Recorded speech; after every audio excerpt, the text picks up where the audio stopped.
Ne ensimmäiset muistikuvat, kun tsunami iski, on varmaan kysymys, että mitä helvettiä täällä tapahtuu. Tsunami-aallot vyöryivät Thaimaan rannalle Tapaninpäivänä 26. joulukuuta 2004.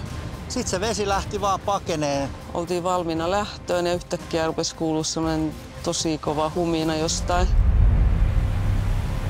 Sitten me katsottiin taakse ja me huomattiin, että nyt tulee iso aalto. Porukka rupesi huutamaan. Ikkunalasit ja kaikki muuta meni rikki tossa, niin ihmiset juoksi. Sitten pysähti. Sitten kuului vaan hirveä pauke ja tää koko ranta oli tuhoutunut. Lapset oli meidän edessä.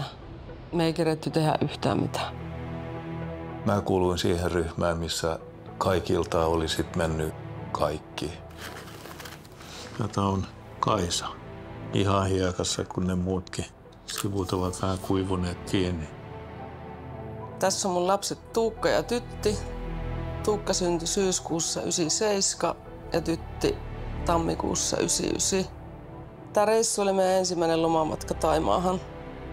On halunnut jo vuosikausia, että joku päivä tuun katsomaan niitä paikkoja, missä on ollut.